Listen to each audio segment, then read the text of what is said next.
নমস্কার। দিল্লি ব্লকে আপনাদের সবাইকে স্বাগত। ভারতবর্ষের বিভিন্ন প্রান্ত এবং বাংলাদেশ থেকে যেসব বন্ধুরা আমার ভিডিওটি দেখছেন তাদের প্রীতি শুভেচ্ছা আশীর্বাদ নিয়ে আরও একটি নতুন পর্ব শুরু করতে চলেছে। আর যারা নতুন দেখছেন তারা আমার চ্যানেলটিকে একটু সাবস্ক্রাইব করে দেবেন এবং লাইক কমেন্ট শেয়ার করে বন্ধুত্ব হয়ে আমার পাশে সহযোগিতার হাত বাড়িয়ে দিন। সকাল থেকে তো খুব বৃষ্টি হচ্ছে, আকাশ মেঘ করে আছে, কালো হয়ে আছে, তাই ঘরে জানলার ধারে দাঁড়িয়ে ব্লগটি শুরু করলাম। এরপরে সারাদিন যে বৃষ্টি চলছে তার কাজকর্ম আপনারা দেখতে থাকুন, অবশ্যই ভালো লাগবে। সাবধানে যাও। হাতে কি পেয়ারা কাছে গেছে? তাই যাও, সাবধানে যাবে। ছোট স্কুলে চলে গেল। সকাল থেকে মুষলধারে বৃষ্টি হচ্ছে আমাদের এখানে। জানলা দিয়ে আপনাদেরকে দেখাচ্ছি।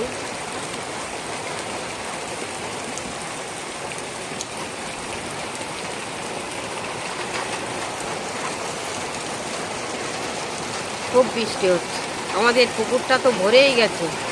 সামনে একটা পুকুর ছিল, তার মধ্যে পানা ভর্তি হয়ে গেছে।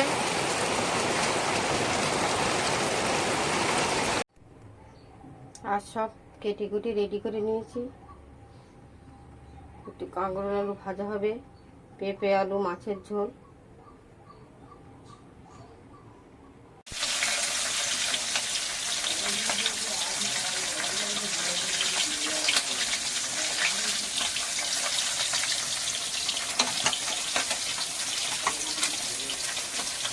মাছগুলো লবণ হলুদ দিয়ে ভেজে নিচ্ছি মাখিয়ে।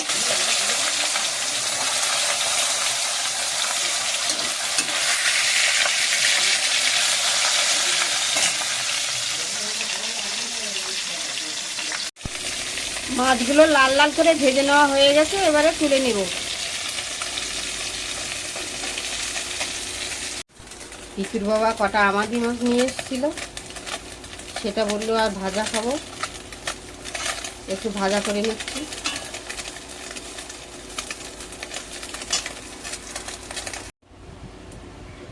কড়াইয়ে তেল, একটু পাঁচ ফোড়ন,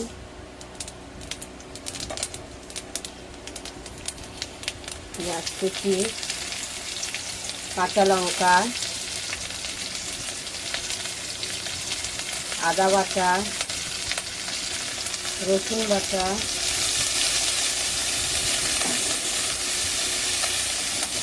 দিয়ে মশলাটা কষে নেব।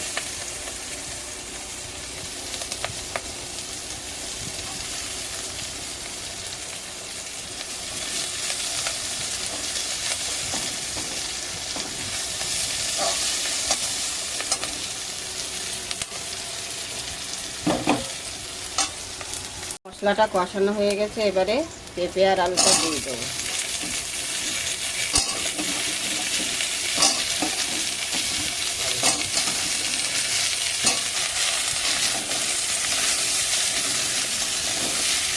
দিয়ে একটু কষে নেব। একটু হলুদ দেবো, একটু লবণ দেবো।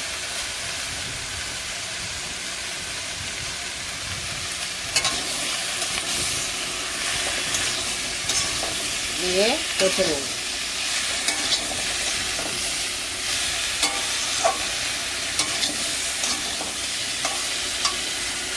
পেঁপে আলুটা কষানো হয়ে গেছে, এবারে জল দিয়ে দেব।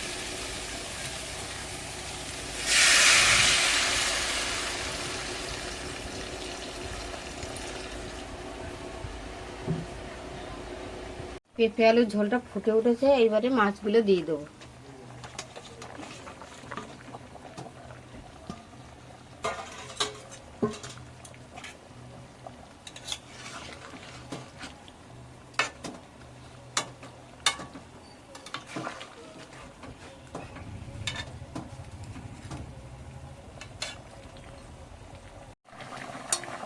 তরকারিটা হয়ে এসেছে, এবারে জিরে মরিচ ধনে বাটা দিয়ে নামিয়ে নেব।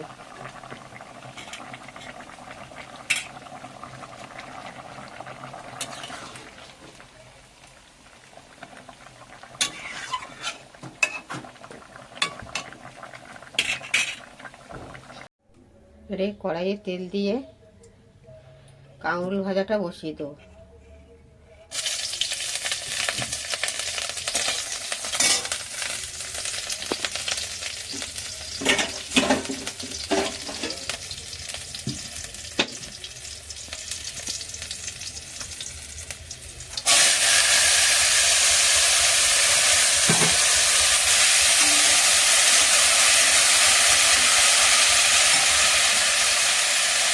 হলুদ, লবণ,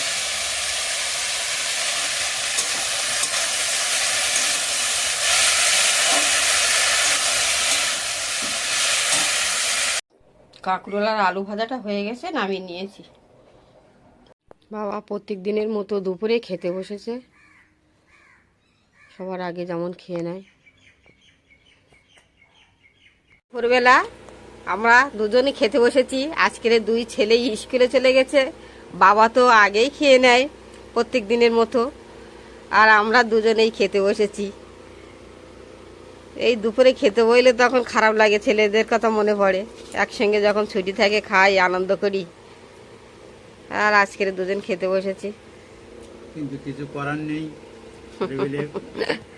লেখাপড়া শেখাতে গেলে তো স্কুল পাঠশালায় পাঠাতে হবে, বাড়ি রাখলে তো আর হবে না।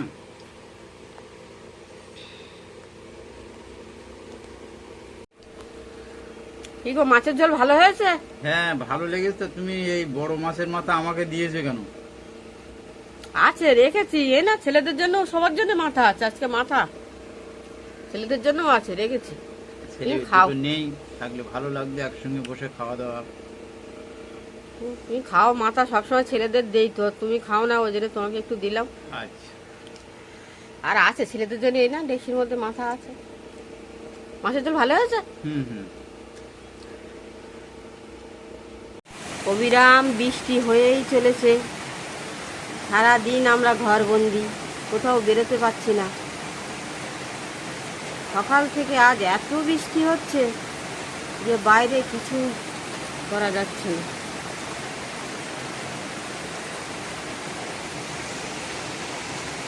বিকেলবেলা আবার ঝিরঝির করে বৃষ্টি হচ্ছে আমাদের মাঠে, রাস্তার একদম, এই যে আমরা যেখানে খেজুর গাছ, আমাদের ঘরের সামনে একদম জল ভর্তি হয়ে গেছে, আর পানা ভর্তি আমাদের মাঠে এখানে। বিকেলবেলাও বৃষ্টি শুরু হয়ে গেছে। বৃষ্টিতে ঘরের ভিতরে বসে আপনাদের জানলা দিয়ে দেখাচ্ছি, বাইরে খুব বৃষ্টি হচ্ছে। আমাদের পাশে জল জমে গেছে মাঠে, তারপরে রাস্তার উপর দিয়ে। আমরা জানলা দিয়ে যতটুকু দেখানো ততটুকু দেখাচ্ছি, বেরোতে পারছি না। ফোন নিয়ে তো বেরোনো যায় না এই বৃষ্টির সময়। আমাদের ছোট চলে এসেছে, যাওয়ার সময় তো একটু থেমেছিল, গেছিল। আসার সময় তো এই বিকেলবেলা বৃষ্টি হচ্ছে, খুব জল জমে গেছে না রাস্তায়। রাস্তা স্লিপও হয়ে গেছে। যাওয়ার সময় হচ্ছিল, মেঘ করেছিল, তখন হচ্ছিল, তখন একটু কম ছিল। আর তাতেই চলে যাওয়ার পরে তো একদম ঢেলে দিয়েছে বৃষ্টি। সন্ধ্যাবেলা বাবাকে মুড়ি মাখিয়ে দিলাম, একটু পেঁয়াজ, চানাচুর, একটু আম তেল দিয়ে। সারাদিন তো আজকের বৃষ্টি চলছে, আর ভাল লাগছে না ঘরের ভিতরে। কি আর করবো, তবু ঘরের ভিতরেই বসে থাকতে হবে। বাবা আজকে সারাদিন বেরোতে পারেনি তো না বৃষ্টির জন্য?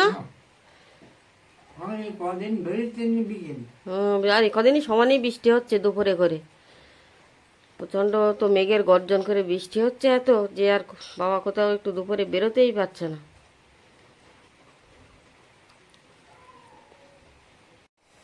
আমিও একটু মুড়ি মাখা নিয়ে বসেছি, বাবার সঙ্গে বসে বসে খাবো আর একটু টিভি দেখব। আর পিকু তো বাড়ি নেই, ওই বাড়ি গেছে মনে হয়, ওর কাকুদের বাড়ি। আর ছোটু তো পড়তে চলে গেছে, আসবে সেই রাত্রিবেলা। বন্ধুরা, পিকুর বাবা তো সেজে গুজে যেমন প্রতিদিন বেরিয়ে যায় সোনারপুরে বেরোচ্ছিল, কিন্তু হঠাৎ আবার বিকেলবেলা এত জোরে বৃষ্টি এসছে আর বেরোতে পারিনি। তা আমি বললাম যে একটু বসো, কিছুক্ষণ বসো, তারপরে বৃষ্টি থামলে বেরোবে। তা শুধু বসে আর কি করবো, বললাম অনেকদিন তো তোমাকে ধরতে পারি না, কবিতা শুনতে পারি না তোমার মুখে, তা একটা কবিতা আবৃত্তি করো।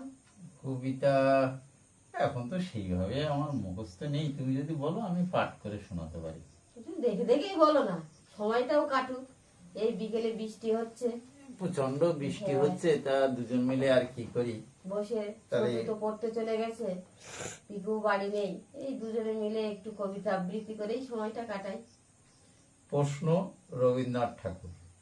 ভগবান তুমি যুগে যুগে দূত পাঠায় আছো বারে বারে দয়াহীন সংসারে, তারা বলে গেল ক্ষমা করো সবে, বলে গেল ভালোবাসো, অন্তর হতে বিদ্বেষ বিষ্ণাস। বরণীয় তারা স্মরণীয় তারা, তবুও বাহিরি দাঁড়ি, আজি দুর্দিনে ফিরাইনু তাদের ব্যর্থ নমস্কারী। আমি যে দেখেছি গোপন হিংসা কপট রাত্রির ছায়ে হেনেছে নিশ্চয়, আমি যে দেখেছি প্রতিকারহীন শক্তের অপরাধী বিচারীর বাণী নীরবে নিভৃতে কাঁদে। আমি যে দেখুনি তরুণ বালক উন্মাদ হয়ে ছুটে, কি যন্ত্রণায় মরেছে পাথরে নিষ্ফল মাথা ফুটে। কণ্ঠ আমার রুদ্ধ আজিকেই বাঁশি সঙ্গীত হারা, আমাবস্যা কারা লুপ্ত করেছে আমার ভুবন দুঃস্বপ্নের তরে, তাই তো তোমায় সুধাই অশ্রু জলে।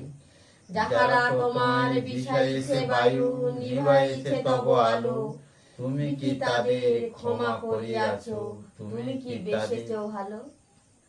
বন্ধুরা, আমি একটু পিকুর বাবার সঙ্গে তাল মিলিয়ে কবিতা বললাম। না, সুন্দর হয়েছে, সুন্দর হয়েছে, তোমার বলা সুন্দর হয়েছে। আমি একটু বলার চেষ্টা করলাম। বর্ষাবেলা আর কি করব, দুজন মিলে এই গল্প করে সময় কাটাচ্ছি। আর বন্ধুরা, আমাদের চেতনায় রবীন্দ্রনাথ, নজরুল, সুকান্ত এদের কবিতাই আমাদের বেশি আসে। আজ এই কবিতা আবৃত্তির মাধ্যমে আমরা ভিডিওটি এখানে শেষ করলাম। যারা নতুন দেখছেন তারা আমার চ্যানেলটিকে একটু লাইক কমেন্ট শেয়ার করে বন্ধুত্ব হয়ে পাশে দাঁড়াবেন। দেখা হচ্ছে আগামী পর্বে। নমস্কার। নমস্কার, সবাই ভালো থাকুন, সুস্থ থাকুন।